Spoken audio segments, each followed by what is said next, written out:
नमस्कार, hi tech Marathi YouTube चॅनलमध्ये आपलं स्वागत आहे। आज आपण बघणार आहोत की क्रॉप इन्शुरन्स ॲप्लिकेशन थ्रू तुम्हाला क्लेम कशा प्रकारे करायचा आहे। ज्या शेतकऱ्यांनी क्लेम केलेले आहे यांचा सर्वे होऊन विमा मिळू शकतो।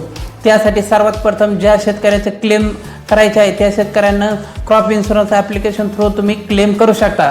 तर याची प्रोसेसिंग कशा प्रकारे असणार हे आज माझ्या व्हिडिओमध्ये मी तुम्हाला सांगणार आहे। त्या अगोदर तुम्ही माझ्या चॅनलवर नवीन असाल तर चॅनलला सबस्क्राईब आणि फॉलो करायला विसरू नका। हा व्हिडिओ तुमच्या मित्राला नक्की शेअर करा जेणेकरून त्याला बी crop insurance application through claim कशा प्रकारे करायचा हे त्याला समजेल।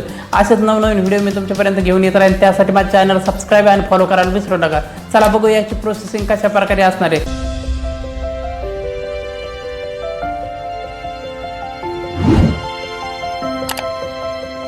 आहे क्रॉप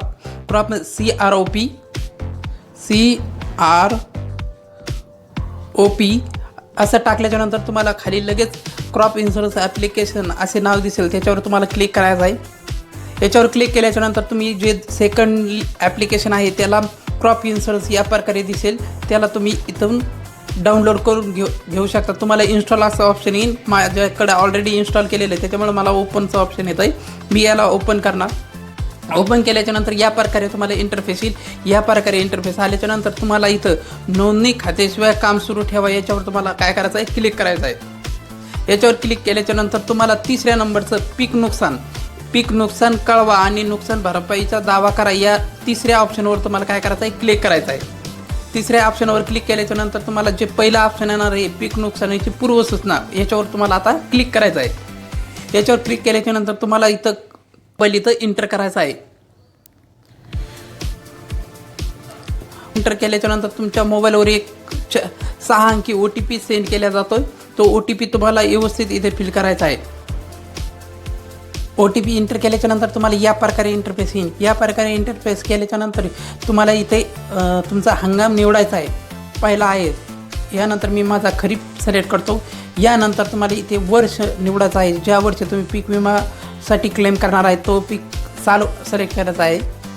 यानंतर योजनेची माहिती यामध्ये 2 दिसणार आहेत, तर याच्यामध्ये जे प्रधानमंत्री फसल पीक विमा योजना आहे पहिली आहे तिला सिलेक्ट करा। यानंतर इथून तुम्हाला तुमचं राज्य इथं सिलेक्ट करायचं आहे। आपण महाराष्ट्रातून भरतो म्हणून महाराष्ट्र सिलेक्ट करतो। यानंतर इथे निवडावर ऑप्शनवर क्लिक करा। निवडा ऑप्शनवर क्लिक केल्याच्यानंतर तुम्हाला जे आता तुम्ही CSC1 भरला असला CSC सिलेक्ट करा। मी CSC1 भरला म्हणून मी CSC सिलेक्ट करतो। CSCवर सिलेक्ट केल्याच्यानंतर तुम्हाला या प्रकारे इंटरफेस येईल। यानंतर तुम्हाला इथे तुमच्याकडं अर्ज पॉलिसी क्रमांक आहे का, आहे असल्यास हो करा। यानंतर तुम्हाला परत एक कॉलम ओपन होईल। या कॉलममध्ये तुम्हाला काय करायचं, जे तुमचा इन्शुरन्सचा नंबर इथे एंटर करायचा आहे। या प्रकारे तुम्हाला तुमचा जो 040 पॉलिसी नंबर एंटर होणार आहे जो स्टार्टिंगलाच आहे तो नंबर यशस्वीवर क्लिक करायचा आहे। यशस्वी क्लिक केल्यानंतर नंतर तुमचा क्रमांक परत तुम्हाला इथे दिसणार आहे। याच्यावर तुम्हाला जर का हाच असेल तर इथं टिक मारा करा, अन्यथा तुम्ही इथे कॅन्सल ही करू शकता। तर माझा पॉलिसी नंबर हाच आहे त्याच्यामुळे मी कन्फर्म करतोय, याला टिक मार करा। टिक मार केल्यानंतर तुमच्या पॉलिसी धारकाची पूर्ण डिटेल तुम्हाला इथे दिसणार आहे। यामध्ये तुमच्या पॉलिसीमध्ये ह्या शेतकऱ्याचं फक्त एकच पॉलिसी आहे त्याच्यामुळे इथे एकच दिसत आहे। यानंतर तुम्हाला ज्या पिकाचं नुकसानीसाठी क्लेम करायचं आहे त्याला तुम्हाला सिलेक्ट करायचं आहे। मला इथे सोयाबीन पिकाचं नुकसान झालं आहे त्याच्यामुळे मला त्याचं सिलेक्ट करायचं आहे। केल्याच्यानंतर तुम्हाला या प्रकारे इंटरफेस येईल। या प्रकारे इंटरफेस आल्याच्यानंतर तुम्हाला इथे काय नाही नुकसान झाले हेच तुम्हाला इथे सिलेक्ट करायचं आहे। तर मी इथं माझं पावसामुळे नुकसान झाले याच्यामुळे मी हे सिलेक्ट करतो।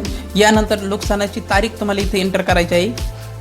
तारीख एंटर 72 घंट्याच्या आतली तारीख तुम्हाला असणे गरजेचं आहे। यानंतर घटनेचे वेळेचे पीक वाढीचा टप्पा इथे सिलेक्ट करायचा आहे। यामध्ये जर का तुमचं पीक स्टँडिंग पोझिशनमध्ये कटिंगच्या याच्यात अवस्थेत आहे काय हे तुम्हाला इथे सिलेक्ट करायचं आहे। यानंतर माझं पीक स्टँडिंग पोझिशनमध्ये आहे, स्टँडिंग पोझिशनमध्ये असल्यामुळे मी स्टँडिंग क्रॉप सिलेक्ट करतो। यानंतर तुमच्या पिकाचे किती टक्के नुकसान झाले इथे तुम्हाला एंटर करायचं आहे। यानंतर खाली स्लाईड करा।